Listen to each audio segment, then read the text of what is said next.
देखिए, आज हम लोग सीखेंगे कि संख्या रेखा पर रूट 5 को किस प्रकार निरूपित किया जा सकता है, किस प्रकार हम लोग दिखा सकते हैं रूट 5 को नंबर लाइन पर। तो चलिए सबसे पहले हम नंबर लाइन ड्रॉ करते हैं। हम लोग नंबर लाइन ड्रॉ कर चुके हैं। एक कॉन्सेप्ट हम लोग पहले क्लियर करते हैं कि रूट 5 का जो डेसिमल एक्सपेंशन होता है उसको देखेंगे क्या होता है। रूट 5 का डेसिमल एक्सपेंशन 2.23607977 और ये इन्फिनाइट तक जाता है। इसका कहीं अंत नहीं है, यानी कि ये बढ़ रहा है तो बढ़ेगा ही। यानी कि रूट 5 का जो दशमलव प्रसार है वो कभी रुकता नहीं है, यानी कि जब ये कहीं अंत नहीं होता है। तो अगर हम एक मेथड से ये भी कर सकते हैं कि 2.236 को एप्रोक्स वैल्यू को हम लोग यहाँ कहीं ड्रॉ कर सकते हैं, पोर्शन को यहाँ दिखा सकते हैं, लेकिन एग्जैक्ट पोर्शन नहीं दिखा पाएंगे क्योंकि इसका डेसिमल एक्सपेंशन का कहीं अंत नहीं हो रहा है। इसलिए हमें एक अलग मेथड यानी कि त्रिभुज के मेथड से इसको दिखाना होगा। तो ट्राइंगल का मेथड कौन सा है और कौन सा त्रिभुज को हम लेंगे इसको देखेंगे पहले। तो इसके लिए हमें एक समकोण त्रिभुज की जरूरत होती है और जिसमें पाइथागोरस प्रमेय को हम लोग अप्लाई कर सके। तो चलिए देखते हैं कौन सा त्रिभुज है। तो यहाँ हम एक त्रिभुज का फिगर बना चुके हैं। तो देखिए यह एक समकोण त्रिभुज है क्योंकि इसका ये जो एंगल है सो 90 डिग्री का है। तो यहाँ से हम इस त्रिभुज के जो भुजाओं का जो माप लेंगे वो इस प्रकार लेंगे कि कम से कम कोई एक भुजा रूट 5 का हो। तो इसके लिए हमें एक ट्रिपलेट की ज़रूरत पड़ेगी। तो चलिए हम एक अनुमानता एक ट्रिपलेट लेते हैं।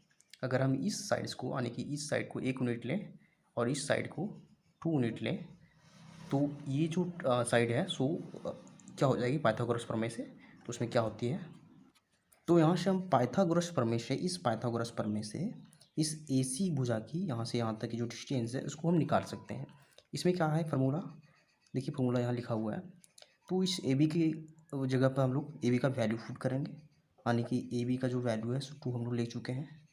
इसको स्क्वायर लिखेंगे, फिर BC का स्क्वायर लिखेंगे यानी कि 1 का स्क्वायर लिखेंगे।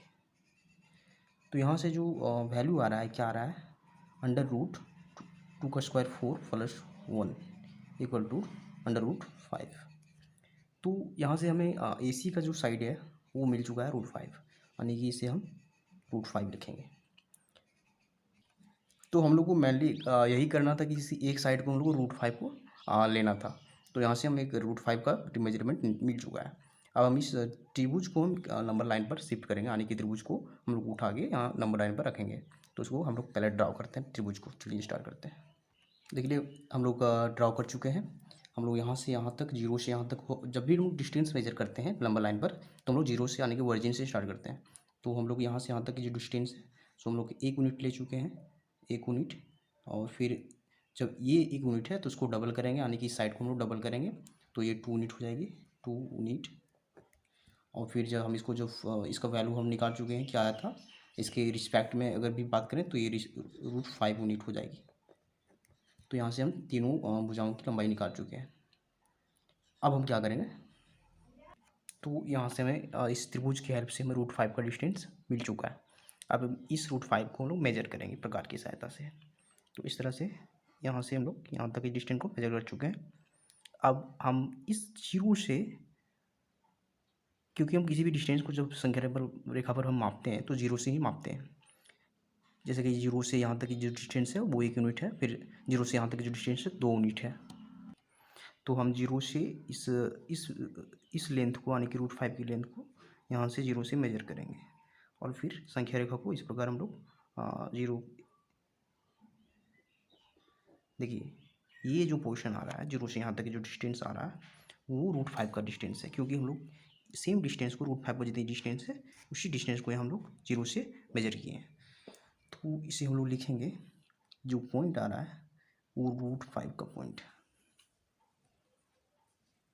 तो रूट 5 का डिस्टेंस जो रूट 5 का पोर्शन है, तो संख्या रेखा पर रूट 5 को कैसे दिखाते हैं, त्रिभुज की सहायता से।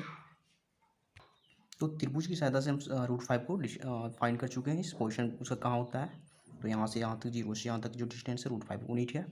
तो इस प्रकार ये क्वेश्चन रूट 5 को दिखाना कंप्लीट होता है।